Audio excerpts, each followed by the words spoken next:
For some studio programs, the on-air talent will need to read through a pre-written script. In order to make it look and sound natural, some programs will use a teleprompter like this one to help the on-air talent perform the script seamlessly.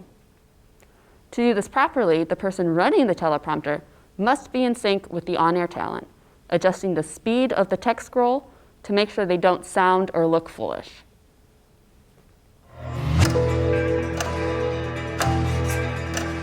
So you open up the teleprompter program by clicking on this icon here, double click on it. That opens the program. Your first move is to make sure that the secondary display settings are mirrored. That will flip it backwards so that when it's projected on the glass on the teleprompter, it's read correctly from left to right. So that's your first step. Then you're going to want to shrink this down, pull this out of the way by going to that border, clicking and dragging so that you have workspace available. Now you're going to want to bring some text in. If you've pre-typed your text, you have to import it. All right, you'll go to the folder icon to open, and you'll have a flash drive plugged in to the console that you're going to access. Find your flash drive, and you should see files on it. Now, you may have these in folders, so you may have to open your folders. The system recognizes certain types of text and others it doesn't. So the compatible formats would be a rich text document, which is an RTF, rich text format. As you can see, this one is. It'll also accept Microsoft Word, so a Word document, but not a docx.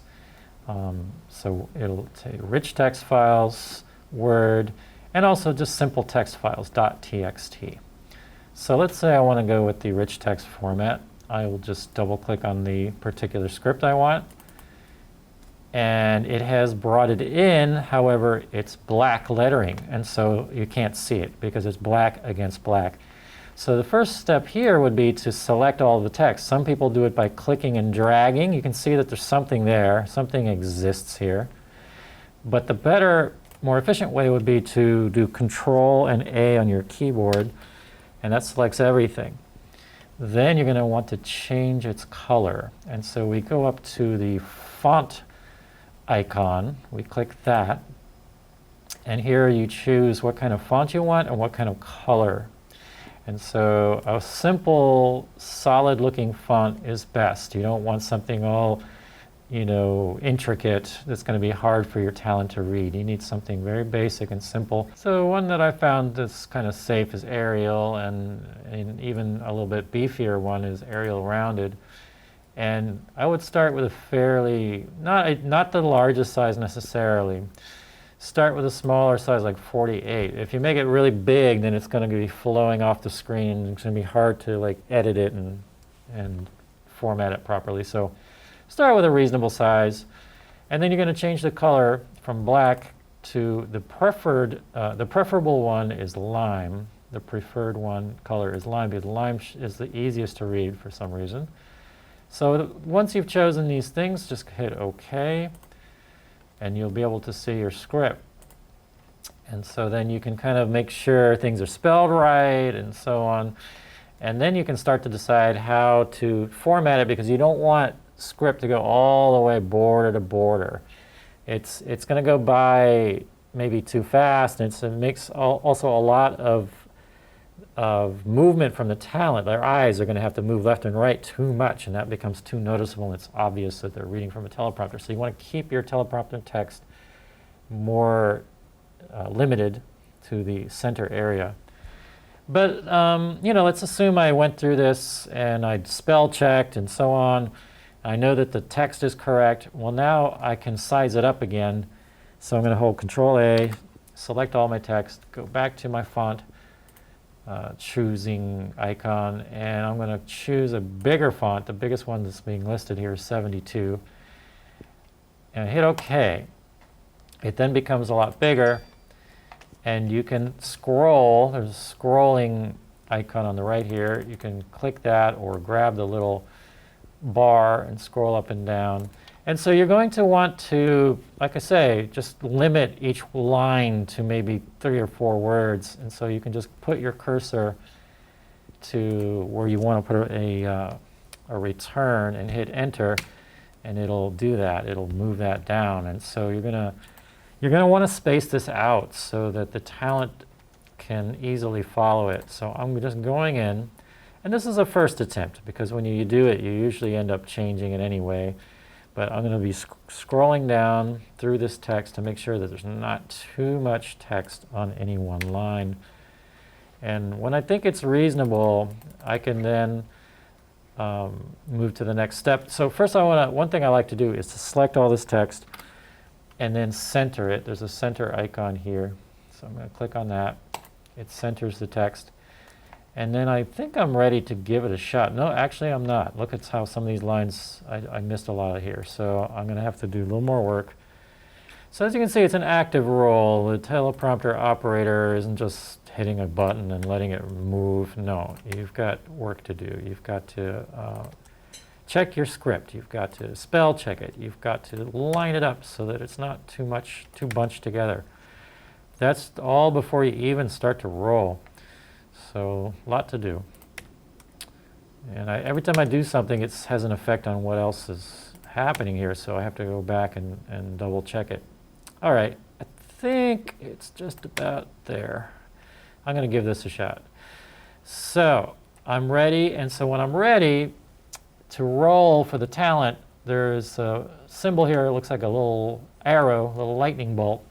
You're going to click that, and it sends it into the system. And assuming you've routed it out to the cameras, the people in the studio can see this on those cameras that are set up for teleprompter. Now I'm going to scroll my mouse wheel to move it faster and scroll it back towards me to slow it down.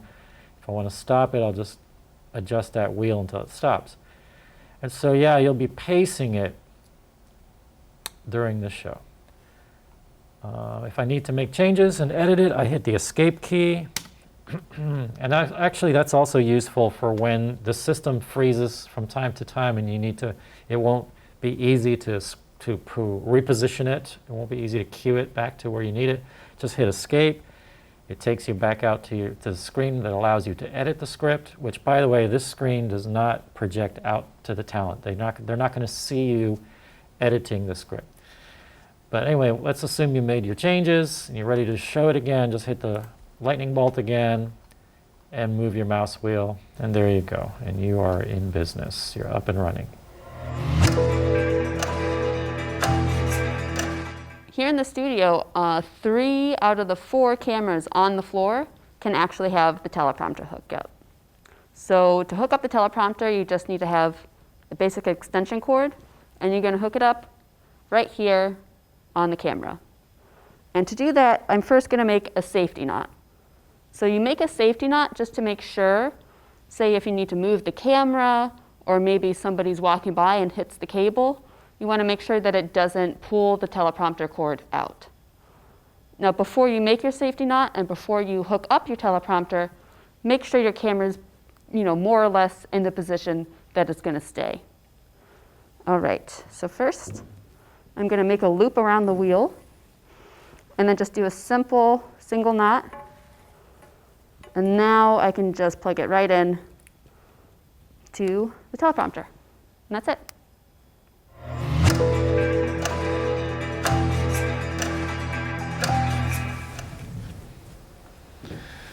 So to send the teleprompter signal out to the cameras, you've got to use the router. And you start by choosing your destination of where you want the signal to go. Well, we want it to go out, for example, to camera 1. So I press camera 1. And then the second thing, choose your source. So I choose teleprompter as my source. It says prompter here, so PRMTR. And that sends it out to that camera. I have to repeat the process for the other cameras. So camera 2, prompter. Camera 3, prompter, if I'm sending the signal out to all 3 cameras. So once you've routed the signal, you can go back over to where you were and continue working on the teleprompter. Be sure to listen closely to the talent as they speak. You can't just choose a speed and leave it running. You have to change your speed to match the rhythm of the person speaking. All right, that's how you run the teleprompter. Nothing too hard. Do keep in mind that the teleprompter is not just for traditional scripts. You could use it for a bunch of different things. You can use it for telling the talent, hey, there's 5 minutes left in the program, 2 minutes left in the program, wrap it up. Or you could even say, if you have a live show, you can say, hey, there's a caller on line 1. So you can use it to communicate with the talent directly without necessarily having a floor manager out here in the studio. All right, thanks for watching.